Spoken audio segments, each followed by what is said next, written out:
Hello, Ali. Welcome back in here. How are you doing today? I'm good. Thank you so much for having me back. How are you? I'm good too. The last time we did 2 years ago, Mhm. and it was a lot related to your profession, your teaching life, how to deal with anxiety, and getting a lot of tips from you on how to deal with these things. I Mhm. did it on Anchor last time. Now it's on Spotify for podcasters, so this is also my first time doing it. Mhm. Yeah, I know. It's they had like the big shift between Anchor and then it shift to like Spotify for podcasters. So it's a new platform and I'm just so excited to have the conversation with you today. Yes. So, Ali, would you like to introduce yourself in here? Sure. So my name is Allie Brooke. I host the Growth Mindset Gal podcast, and I am an educator. I teach middle school social studies here in New York.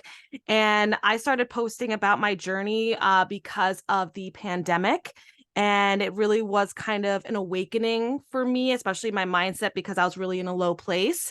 And so I figured I enjoyed listening to podcasts while I was in that, zone of my mindset, and it really helped me kind of get through it. So I was like, you know what? Maybe I should then start a podcast to also help people going through what I'm going through. I have chronic anxiety, so I started going to therapy because of that. And it was definitely amplified during the pandemic. So I was taking the teachings I learned from therapy and also reading self-development books, listening to other podcasts, and kind of sharing my mindset journey with everyone else, seeing if it just helps them as well. And I just enjoy making episodes. I make them every Monday. It's Mindful Monday. And I'm just sharing with people, the everyday person just going through their normal life, how to improve their mindset so they're no longer, in this victim mentality, and switching from how can I use failures, how can I use mistakes as opportunities and grow from them rather than stay there. Wow. Once you started it, like way before when we were also doing podcasting, I was also there. I became very inactive after before 2 years, and you are still posting it right now.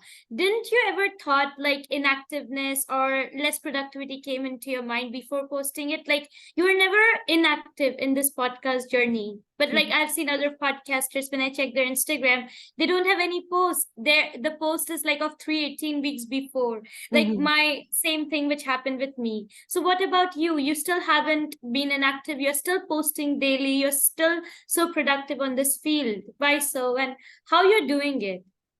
I love that question. Thank you. It's definitely been a challenge because I understand it too. During the school year, it's like creating content is, it can be a lot sometimes. So, what I always learned is consistency, that no matter what you're creating, whether it's a podcast or just content creation, YouTube channel, whatever that it is that you're sharing a message for and you're, visible online and social media, is always consistency. So I always made sure there was a specific day during the week that I would create, either my podcast or posting on my Instagram. And it's just little snippets of just what I've learned throughout the week. So, for example, if I'm just doing a solo podcast, I usually record it like the Sunday, like the day before. And I'd be like, okay, what did I learn this week? Or what did I gain from therapy? What did I learn from maybe a self development book? What have I learned this week that I can share with people? Right. So that's why I always want to have it on a on a weekly basis, just so people have something to start off their week with. Cause I always like that too. As I'm consuming content, I like seeing something, on a weekly basis. If I have guests come on, they sign up for an appointment. And then usually, if let's say we record on a Tuesday, that following Monday is when their episode comes out. So I always make sure I spend time during the week planning my content. So if I'm posting on my Instagram, I have like a little planner because I like to write things down. I always plan things for the week. Okay, so this week's coming up. I can maybe post at least three things. I always give myself at least 3 days. So maybe Monday, Wednesday, Friday is when I post. The weekends I don't post. And then Tuesdays and Thursdays I don't post. So usually Mondays are content about the podcast coming out. And then Wednesdays are usually like a mindful reel that I create. And then Fridays is usually like the snippet of the podcast that came out, something that was, really would resonate with people. And that's kind of the rotating schedule that I have. And so I really think it's important that people content batch, it's called. So like you choose a specific day and you just make all of your content and you plan it out for the week. That way, because the weeks get crazy, right? And we have very busy lives. So I want to make sure that I want to be consistent with it. So let me plan it out. Where some people are like, oh, when I feel inspiration, that's when I'll post. And that's all well and good if you have a lot of free time. Like I'm kind of more like that during the summer when I'm off from the school year. But if you are, in college, if you have a full-time job, definitely planning out your content keeps you on that consistent basis, because sometimes it does get really hard, right? And you get really busy or you lose, motivation and stuff like that. That's completely normal. And being consistent is really important. However, if you need, a month, a year to take a break from social media, that's also fine, because guess what? Being consistent is really important, but also you want to make sure you're putting out content that you enjoy and that's going to help others, right? You're not just posting just to post. So if you need to take a break, that's also totally fine. And guess what? The audience that you have, they're still going to be there when you come back. Like, for example, with you took, a year off or year or two off, and then you're coming back to it. And I was a guest previously, and I'm still an audience member for you too. So the audience stays. So I don't want you also to feel, well, if I'm creating social media content, I don't want to like leave for a month and then I'm going to lose all my followers. That's not the case at all, because you want to make sure that you're good. Right. So if you need to take a break and have some time for yourself and then come back, full swing, ready to go, showing content that is really impactful, that's then definitely the better option. So it's kind of like you kind of have to see where you're at in life. Are you able to, plan by, weekly or even monthly all of your content? Or do you need to maybe take a break, really batch everything together? And then once you come back in full swing, then you can start, posting and sharing everything. Wow. So, like 2 years is a very long time. Like Mm-hmm. previously when I had you, my questions were kind of like, I used to, see other people's podcasts and used to get an idea of what questions to ask. I even used to see your podcast and like, okay, she had this guest over, so let me incorporate some questions from her podcast so that I ask my new guest over. Mm-hmm. But now it's like 2 years, my level of sense, my maturity has also grown a lot. Mm-hmm. So wanted this episode to be a little unique. Mm-hmm. So I would like to ask you this question, but before I ask, I would like to tell you a situation in here. So Mm-hmm. in India, like like we have a lot of population in here. Mm-hmm. So people living in my country usually get married early or maybe 25 or 30, but they get married. Like no one stays alone or Mm-hmm. single for the entire life. Even people who are in the 60s, majority of them don't stay alone. Mm-hmm. They either, if they're staying alone, like they're not married, they don't have kids, so they are sent to an old age home. We Mm-hmm. call it ashram kind of thing in Hindi. Mm-hmm. And like they're sent to old age home where they pay money and then people take care of them. Mm-hmm. And in US, I think so maybe kind of parents stay together, like partners stay together in their old lifetime and everything. So my question to you is this, that do you think that should you live alone or with a partner? Like what is right, what is wrong, or what is okay, and what's the entire scenario in US, and what according to you is okay? Like do you think like you can live your entire life alone without getting married, without having kids? And in my country, if you stay alone or if you decide not getting married, people will say that you will, like some people say that you will just get mad, because how can you just stay alone for your entire life in your house without any companion, Mm-hmm. without your partner or anything? So what's it up to you? What Well, do you that's think about That's a good question, because even yes, in the US, it's a little bit similar where, especially with my generation, which are the millennials, we're kind of going through this shift of, do I get married just to get married? So quote unquote, I'm not alone. It's kind of the same thing with kids. My generation is choosing. Some of us want to have kids. Some of us don't want to have kids. And then there's kind of, like you said, that judgment of, oh, like, why aren't you married by this certain time? Why don't you have kids by this certain time? And for me, I always say, do whatever works best for your life. Because at the end of the day, at the end of your life, it's you, right? And I always think having the relationship with yourself and you knowing what you want in this life is the most important. What's going to make you happy at the end of the day? And so if that's getting married and having children, if that's what you want to do with your life, go for it, enjoy it. If you want to maybe get married, but then don't have any kids, you and your partner both decide we don't want to have kids, then that's the path for you. Right. So, or if you don't want to get married and you want to be single for the rest of your life, or maybe not be officially married, but kind of be in relationship and things like that. Because I know a lot of people, some have been together for like 45 years, they just never got married. You know what I mean?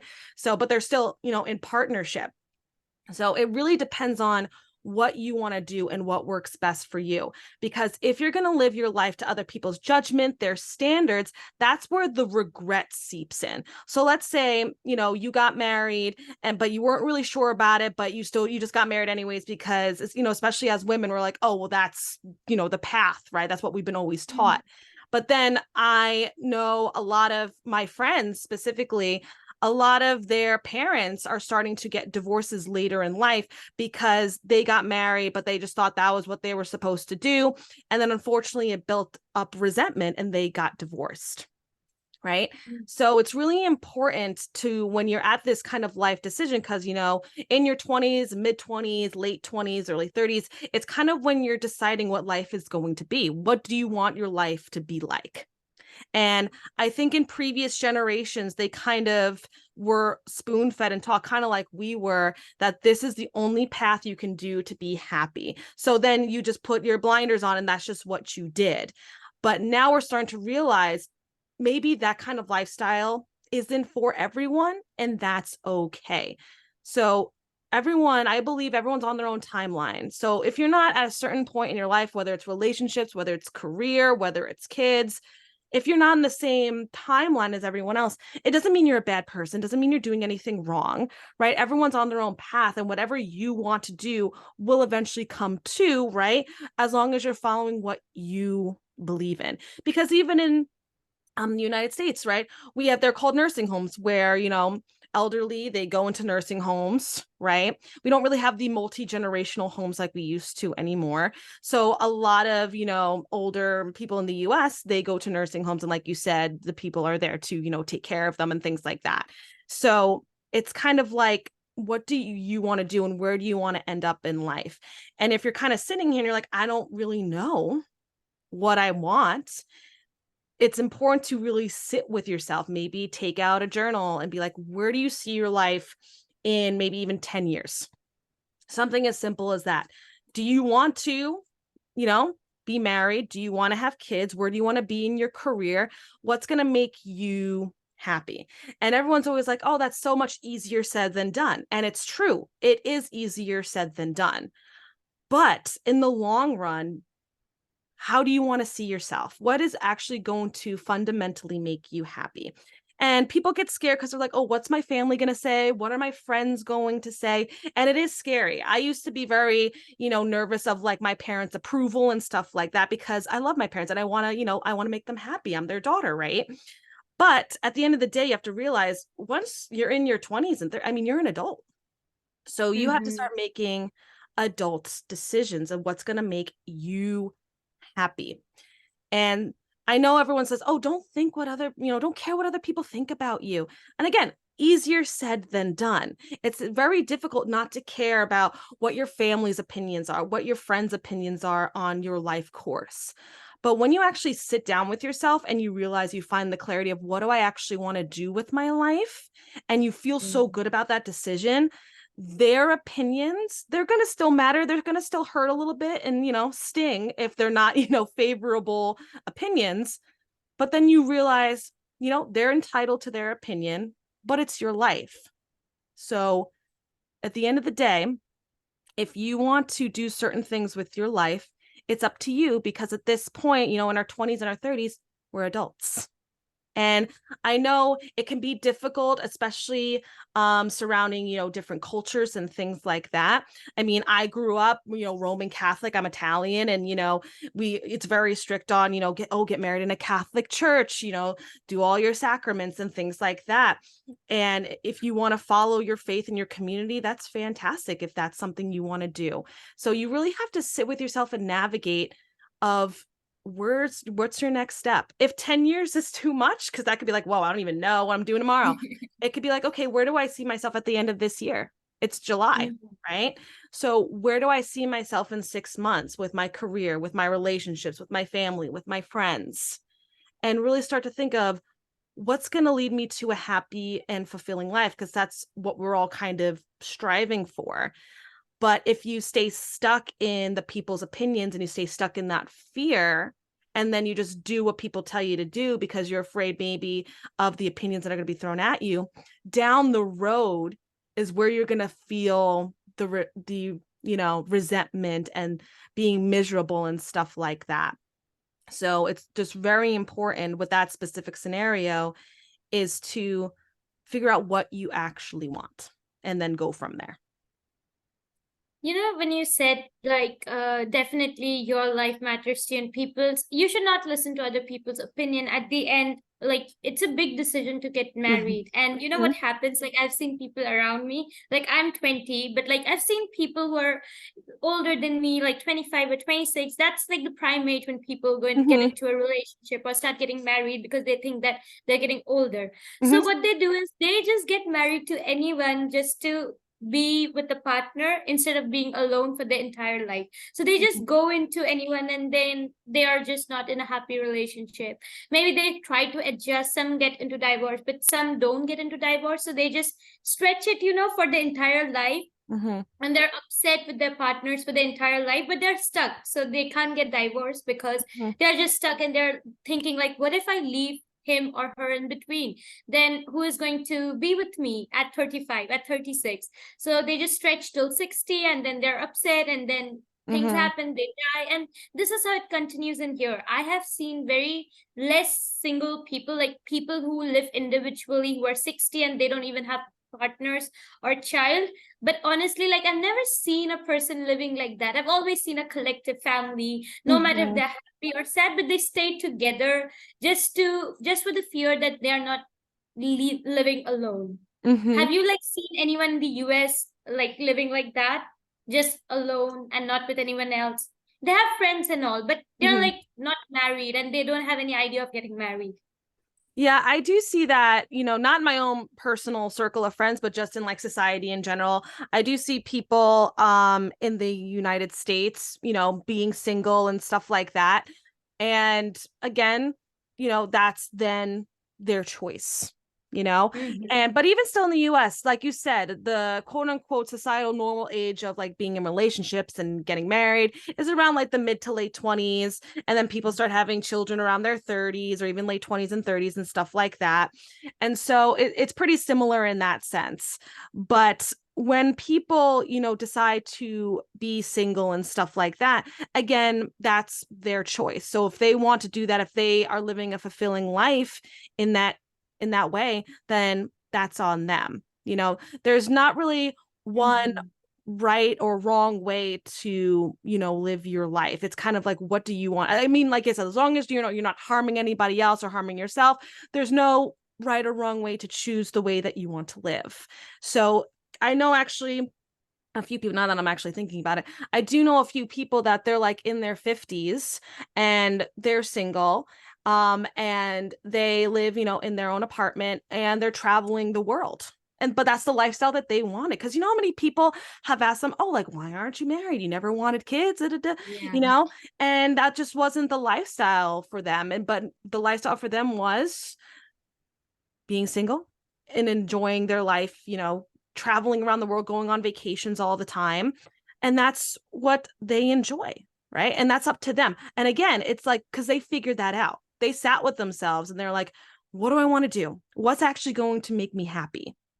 Because let me tell you right now, that person, because I know them, and they, from what I've seen, they seem to be enjoying their life. You know what I'm saying? And it's not like they're alone. They still have family. So they go to all the family outings, they go to all the birthday parties, they have a bunch of nieces and nephews. And that's kind of where, like, oh, not having children and things like that.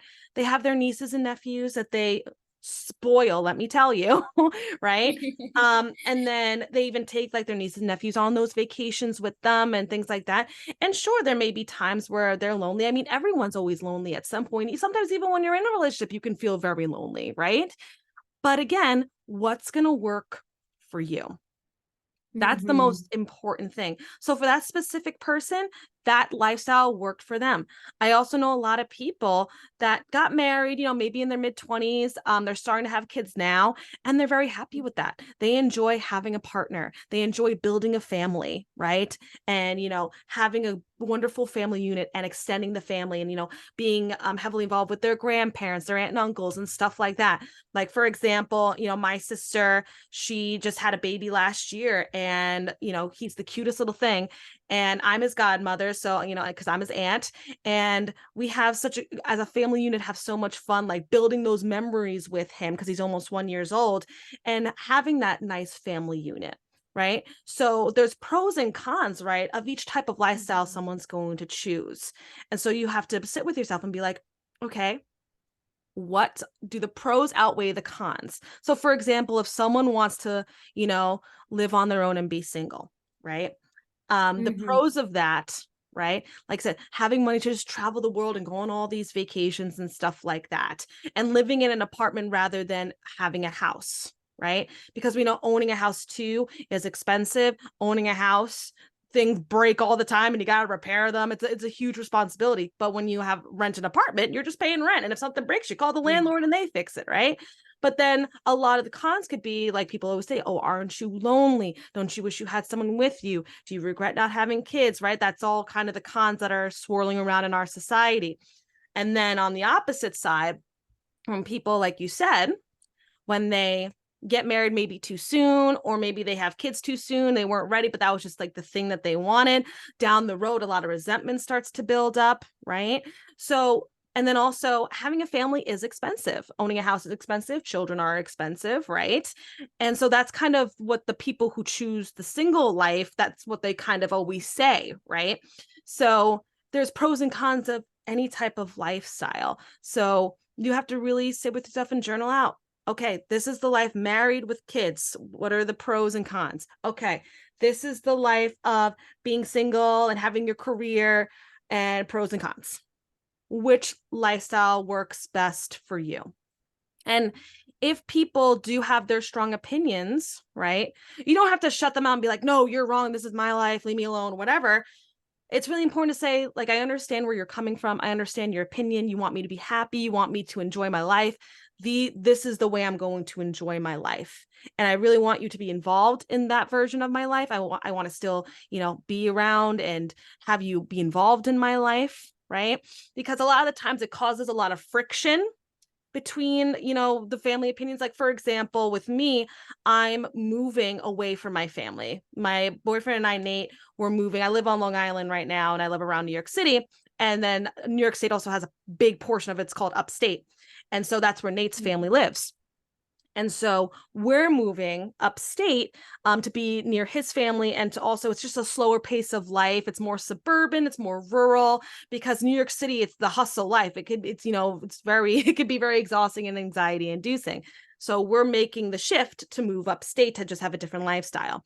Let me tell you, if you thought my family was happy about that at first, you would be wrong, because they were upset because at the end of the day, it wasn't really, when people share their opinions, it's nothing against you. It's really they're projecting something from themselves, right?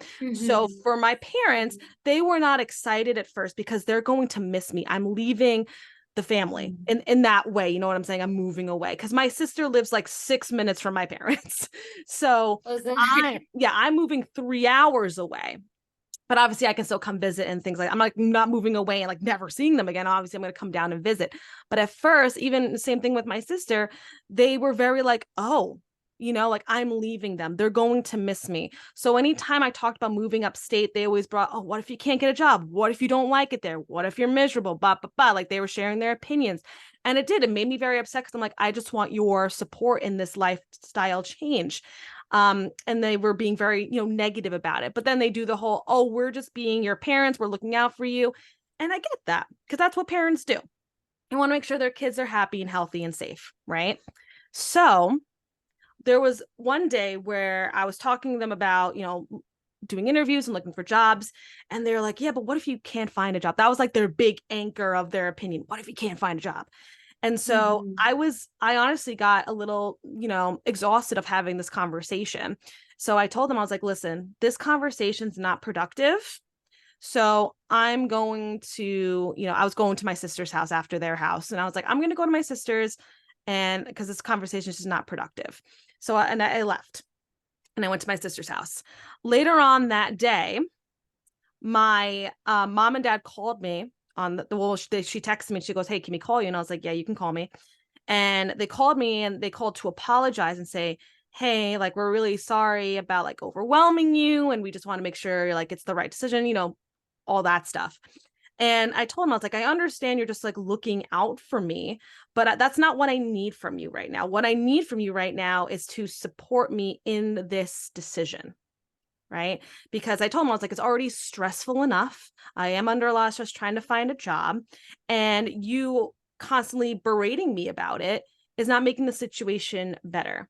And they're like, no, yeah, we understand. We had a whole conversation about it. So it's very important to set boundaries too when you're talking about big life transitions, like you're talking about, whether it's getting married and having kids, maybe it's moving to a new city, maybe it's switching careers, whatever the big life transition is.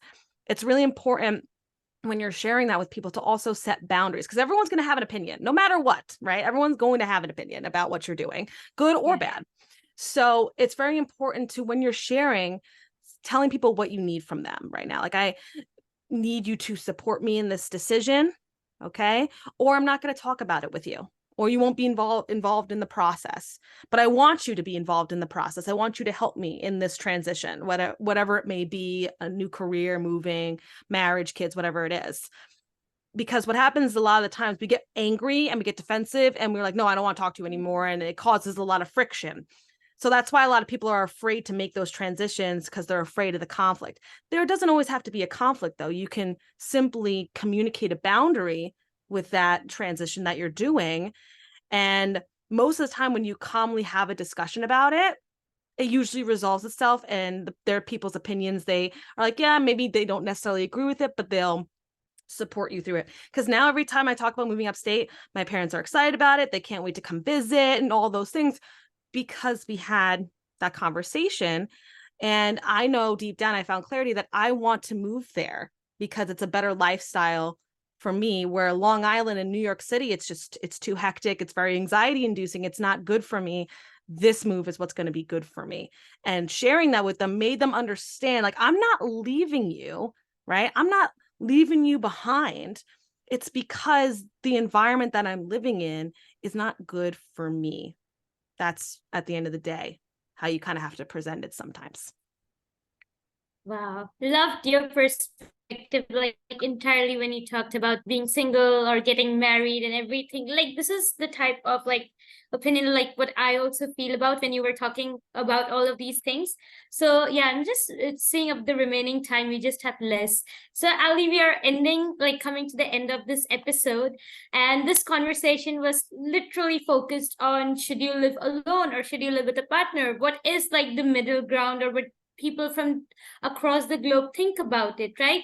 So before we end this episode, any two good advice from your side, as your entire podcast is focusing on mindset, growth, and wellness. So over the years, what two advice would you like to share with our listeners, with me, that we should focus on to make our mindset peaceful?